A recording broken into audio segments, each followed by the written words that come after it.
വിഴിഞ്ഞം പോർട്ടിലെ സജീവ സാന്നിധ്യങ്ങൾ ഒരു വിശദമായ അവലോകനം. 2025 ജൂൺ 15. ഇന്ത്യയുടെ തന്ത്രപ്രധാനമായ വിഴിഞ്ഞം ഇന്റർനാഷണൽ സീപോർട്ട് ആഗോള ഷിപ്പിംഗ് ഭൂപടത്തിൽ അതിവേഗം ഇടം നേടുകയാണ്. ആഴമേറിയ ഈ തുറമുഖം ലോകത്തിലെ ഏറ്റവും വലിയ കണ്ടെയ്നർ കപ്പലുകളെ പോലും ഉൾക്കൊള്ളാൻ ശേഷിയുള്ളതാണ്. ഇന്ന്, അതായത് 2025 ജൂൺ 15-ന് വിഴിഞ്ഞം പോർട്ടിൽ പ്രവർത്തിച്ചുകൊണ്ടിരിക്കുന്ന ചില പ്രധാന കപ്പലുകളെയും അവയുടെ പ്രാധാന്യത്തെയും കുറിച്ച് നമുക്ക് വിശദമായി നോക്കാം. 1. MSC സാൻ ഫ്രാൻസിസ്കോ, ആധുനികതയുടെ പ്രതീകം. ചുരുക്കം: ഇന്ന് വിഴിഞ്ഞം പോർട്ടിൽ നങ്കൂരമിട്ടിരിക്കുന്ന ഏറ്റവും പ്രധാനപ്പെട്ട കപ്പലുകളിലൊന്നാണ് MSC സാൻ ഫ്രാൻസിസ്കോ. ഇതൊരു കൂറ്റൻ കണ്ടെയ്നർ കപ്പലാണ്. സവിശേഷതകൾ: നിർമ്മാണം: വെറും 1 വർഷം മാത്രം പഴക്കമുള്ള 2025-ൽ നിർമ്മിച്ച ഈ കപ്പൽ ആധുനിക സാങ്കേതിക വിദ്യയുടെ ഉത്തമ ഉദാഹരണമാണ്. വലിപ്പം: 366 മീറ്റർ നീളവും 51 മീറ്റർ വീതിയുമുള്ള ഇത് ഏകദേശം 16,000 TEU 20 ഫുട്ട് എക്വിവലന്റ് യൂണിറ്റ് കണ്ടെയ്നറുകൾ വഹിക്കാൻ ശേഷിയുള്ളതാണ്. വിഴിഞ്ഞം പോർട്ടിന് വലിയ കപ്പലുകളെ കൈകാര്യം ചെയ്യാനുള്ള ശേഷി വിളിച്ചോതുന്ന ഒന്നാണിത്. പരിസ്ഥിതി സൗഹൃദം: LNG of liquefied natural gas dual fuel സാങ്കേതിക വിദ്യ ഉപയോഗിക്കുന്ന കപ്പലാണിത്. ഇത് പരമ്പരാഗത കപ്പലുകളെ അപേക്ഷിച്ച് കാർബൺ ബഹിർഗമനം ഗണ്യമായി കുറയ്ക്കുന്നു. പരിസ്ഥിതിക്ക് വലിയ പ്രാധാന്യം നൽകുന്ന ഈ കാലഘട്ടത്തിൽ ഇത് വളരെ പ്രധാനമാണ്. യാത്ര: സിംഗപ്പൂരിൽ നിന്നാണ് MSC സാൻ ഫ്രാൻസിസ്കോ വിഴിഞ്ഞത്തേക്ക് എത്തിയത്. ലോകത്തിലെ പ്രധാന ഷിപ്പിംഗ് റൂട്ടുകളിലൊന്നായ ഇവിടുത്തെ സാന്നിധ്യം വിഴിഞ്ഞത്തിന്റെ ആഗോള പ്രാധാന്യം വർദ്ധിപ്പിക്കുന്നു. പ്രാധാന്യം: വിഴിഞ്ഞം തുറമുഖത്തിന്റെ ആഴവും വലിയ കപ്പലുകളെ കൈകാര്യം ചെയ്യാനുള്ള സൗകര്യവും ഇത് വ്യക്തമാക്കുന്നു. MSC പോലുള്ള പ്രമുഖ ഷിപ്പിംഗ് കമ്പനികൾക്ക് വിഴിഞ്ഞം ഒരു പ്രധാന ട്രാൻസ്ഷിപ്മെന്റ് ഹബ്ബായി മാറിക്കൊണ്ടിരിക്കുകയാണ് എന്നതിന്റെ സൂചനയാണിത്. 2. MSC ടൈഗർ എഫ്, ഒരു വിശ്വസ്ത കണ്ടെയ്നർ വാഹകൻ. ചുരുക്കം: MSC സാൻ ഫ്രാൻസിസ്കോ പോലെ മറ്റൊരു കണ്ടെയ്നർ കപ്പലായ MSC ടൈഗർ എഫും ഇന്ന് വിഴിഞ്ഞം പോർട്ടിൽ പ്രവർത്തിക്കുന്നുണ്ട്. സവിശേഷതകൾ: നിർമ്മാണം: 2003-ൽ നിർമ്മിച്ച ഈ കപ്പലിന് ഏകദേശം 22 വർഷം പഴക്കമുണ്ട്. എങ്കിലും കണ്ടെയ്നർ ഗതാഗതത്തിൽ ഇത് ഇപ്പോഴും സജീവമാണ്. വലിപ്പം: 184 മീറ്റർ നീളവും 25 മീറ്റർ വീതിയുമുള്ള ഇത് താരതമ്യേന ചെറിയ കണ്ടെയ്നർ കപ്പലാണ്. വലിയ മദർഷിപ്പുകളിൽ നിന്ന് കണ്ടെയ്നറുകൾ ശേഖരിച്ച് അടുത്തുള്ള പോർട്ടുകളിലേക്ക് എത്തിക്കുന്ന ഫീഡർ സർവീസുകൾക്ക് ഇത് സാധാരണയായി ഉപയോഗിക്കാറുണ്ട്. യാത്ര: കൊളംബോയിൽ നിന്നാണ് MSC ടൈഗർ എഫ് വിഴിഞ്ഞത്തെത്തിയത്. ഈ റൂട്ടിലെ കണ്ടെയ്നർ നീക്കത്തിന് ഈ കപ്പൽ നിർണായക പങ്ക് വഹിക്കുന്നു. പ്രാധാന്യം: വിഴിഞ്ഞം തുറമുഖം ഫീഡർ സർവീസുകൾക്കും പ്രാധാന്യം നൽകുന്നു എന്നതിന് ഇത് തെളിവാണ്. വലിയ കപ്പലുകൾക്ക് പുറമെ പ്രാദേശിക വിതരണ ശൃംഖലയെ പിന്തുണയ്ക്കുന്ന കപ്പലുകളും ഇവിടെ എത്തുന്നു. 3. AS അൽവ, കൊച്ചിയിൽ നിന്നുള്ള ബന്ധം. ചുരുക്കം: ഇന്ന് രാവിലെ വിഴിഞ്ഞത്ത് എത്തിച്ചേർന്ന കപ്പലാണ് AS അൽവ. ഇതും ഒരു കണ്ടെയ്നർ കപ്പലാണ്.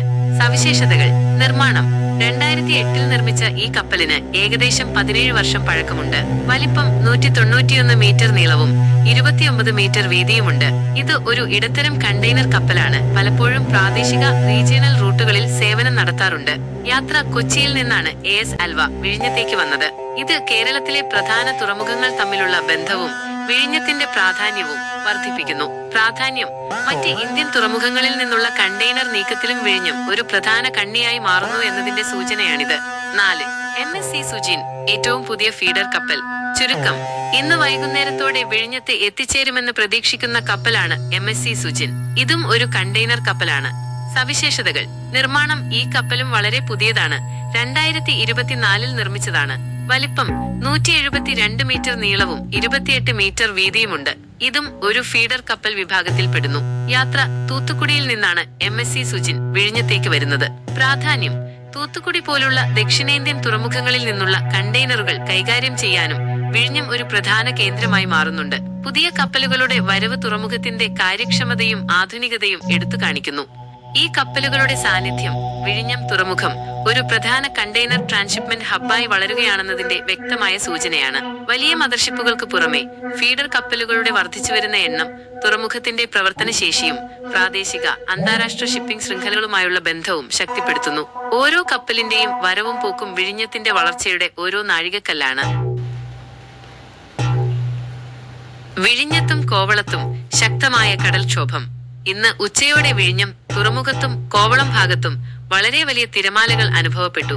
കടൽ അസാധാരണമാംവിധം പ്രക്ഷുബ്ധമായിരുന്നു. ശക്തമായ തിരകൾ തീരത്തേക്ക് ആഞ്ഞടിച്ചതിനാൽ ഈ പ്രദേശങ്ങളിൽ സാധാരണയായി കാണുന്ന ശാന്തമായ കടൽ അന്തരീക്ഷം മാറിയിരുന്നു. ഈ പ്രതിഭാസം പലപ്പോഴും കടൽക്ഷോഭം അല്ലെങ്കിൽ കലിതുള്ളിയ കടൽ എന്നാണ് അറിയപ്പെടുന്നത്. ഇത്തരം സാഹചര്യങ്ങളിൽ മത്സ്യത്തൊഴിലാളികൾക്ക് കടലിൽ പോകുന്നത് അപകടകരമാണ്. കൂടാതെ തീരപ്രദേശങ്ങളിൽ താമസിക്കുന്നവരും വിനോദസഞ്ചാരികളും അതീവ ജാഗ്രത പാലിക്കേണ്ടതുണ്ട്. സാധാരണയായി ഇത്തരം ശക്തമായ തിരമാലകൾ രൂപപ്പെടുന്നത് കടലിന്റെ അടിത്തട്ടിലുണ്ടാകുന്ന മാറ്റങ്ങൾ, കാറ്റിന്റെ ഗതിയിലുള്ള വ്യതിയാനങ്ങൾ, അല്ലെങ്കിൽ ദൂരെയുള്ള ന്യൂനമർദ്ദങ്ങൾ എന്നിവ കാരണമാകാം. ഇത് സംബന്ധിച്ച് ഔദ്യോഗിക മുന്നറിയിപ്പുകൾ വന്നിട്ടുണ്ടോ എന്ന് പരിശോധിക്കുന്നത് നല്ലതാണ്. വിഴിഞ്ഞം ഹാർബറിൽ നിന്ന് നോക്കുമ്പോൾ ലൈറ്റ് ഹൌസ് കടലിന്റെ വിശാലതയെ കൂടുതൽ മനോഹരമാക്കുന്നു. പകൽ സമയത്ത് തെളിഞ്ഞ നീലാകാശത്തിന് കീഴെ ലൈറ്റ് ഹൌസ് തെളിഞ്ഞു കാണുമ്പോൾ, വൈകുന്നേരങ്ങളിൽ സൂര്യാസ്തമയത്തിന്റെ ചുവപ്പ് രാശിയിൽ ലൈറ്റ് ഹൌസ് ഒരു ചിത്രത്തിലെന്ന പോലെ തിളങ്ങി നിൽക്കും. രാത്രിയിൽ അതിന്റെ പ്രകാശം കടലിൽ പ്രതിഫലിക്കുമ്പോൾ അത് ഒരു മാന്ത്രിക കാഴ്ചയാണ്. വിഴിഞ്ഞം ഹാർബറിന്റെ തിരക്കും കോവളം ലൈറ്റ് ഹൌസിന്റെ ശാന്തതയും ഒരുമിച്ച് ചേരുമ്പോൾ അത് തികച്ചും സവിശേഷമായ ഒരു അനുഭവമാണ്.